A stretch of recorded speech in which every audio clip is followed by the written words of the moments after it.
Red Bull's dominance in the 2023 Formula One season has shifted the fundamental question from can anybody catch Red Bull this season to can any team catch Red Bull before the next major regulation change in 2026? Red Bull has won all 12 Grand Prix this season, and the potential of becoming the first team in F1 history to win every single race grows with each victory.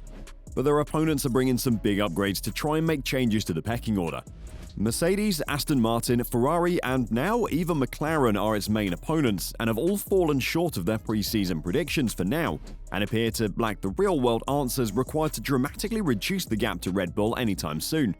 And as F1 returns from its summer vacation, we'll have to wait and see who can challenge the Red Bulls for another 10 race weekends.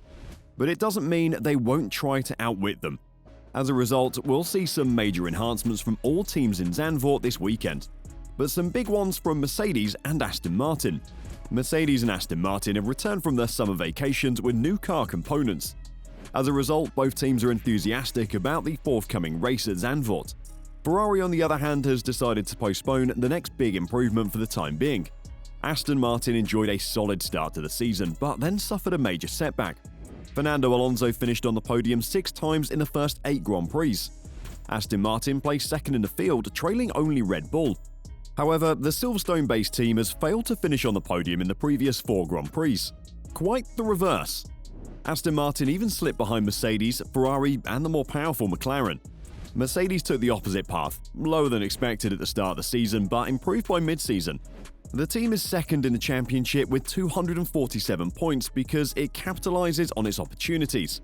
Aston Martin is 51 points behind and Ferrari is 56 points behind. But Mercedes, like Aston Martin, had to start behind Ferrari in the final race before the summer break. Charles Leclerc finished third, ahead of Lewis Hamilton and Fernando Alonso behind the Red Bulls. Mercedes and Aston Martin are both working to alter that. For the Dutch GP, both teams have fresh parts in their baggage. They affect Mercedes' rearview mirrors, the underbody's exterior edges, and the beam wing. The Aston Martin arrives with a brand new underbody. Hopefully everything will work as we promise. We were very competitive in the first races and made the most of our opportunities. In the last races, we were not so competitive. Hopefully we'll be again from Zandvoort onwards, Fernando Alonso says. Ferrari, on the other hand, is cautious. Team boss Frédéric Vasseur had already stated in the run-up to the Dutch GP that his team's next big push would not be planned until after the races in Zandvoort and Monza. The profiles of the two circuits are too dissimilar. That's why the Scuderia's philosophy is work with the existing package and optimize it. Mercedes is, in a way, kicking off the second part of the reconstruction, which began before the summer break in Belgium. At the time, engineers outfitted the W14 with a reworked sidebox, a new underbody, and a brushed rear wing for efficiency. The Silver Arrows camp believes that the W14, which has been updated, will shine more on a racecourse like Zandvoort. In contrast to Spa-Francorchamps, substantial downforce is necessary on the Dutch Dune course. The same as in Hungary, and Mercedes would have been number 2 if it hadn't encountered cooling system issues. Mercedes had one of its best races last year in Zandvoort. That's why Lewis Hamilton and George Russell's squad is upbeat about the upcoming race weekend. I see no reason why we shouldn't be as quick as last year, says Russell. We tend to perform better at tracks like Zandvoort, which require a lot of downforce. However, the focus is not only on the present but also on the future. Mercedes intends to experiment in the second half of the season in preparation for 2024. The basic understanding of the underbody will be improved, and the development path for 2024 will be more clearly defined.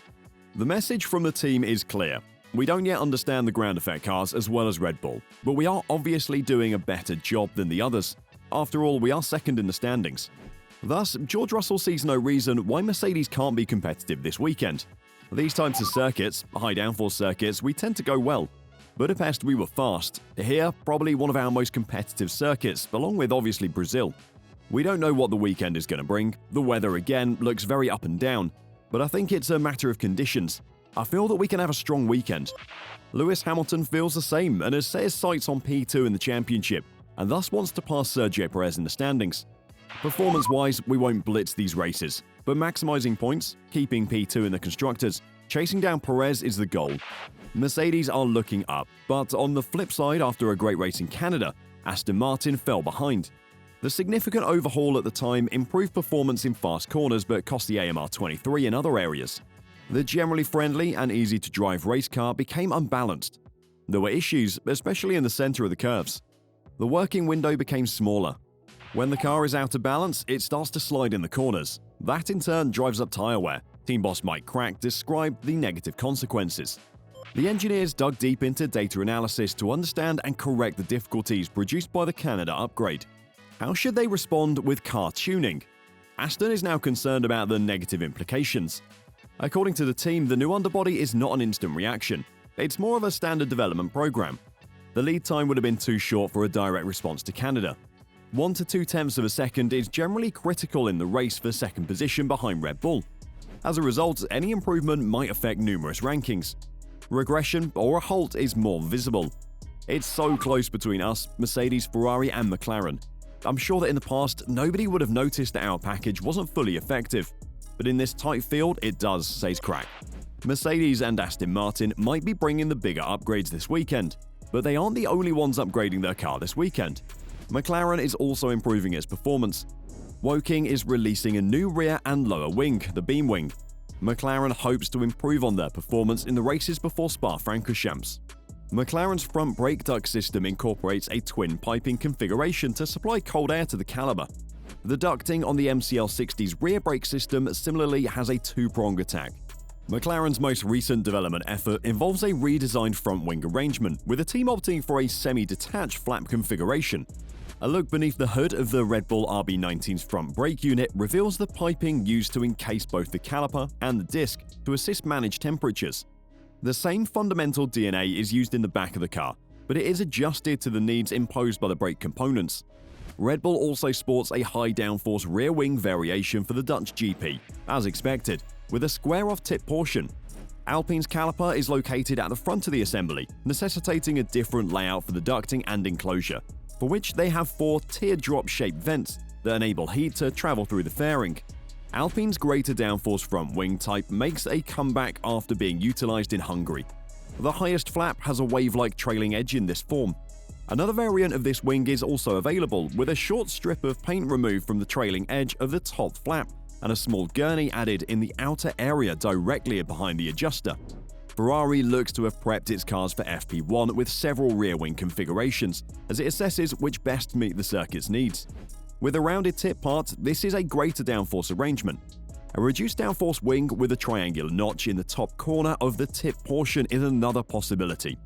A close-up of the Alfa Romeo C43's M-plate and dive plane design show us that the team still uses 2 deeper chorder components at the front of the wing, with 2 short chord elements at the back, when most competitors now use 3 shorter chord elements at the rear.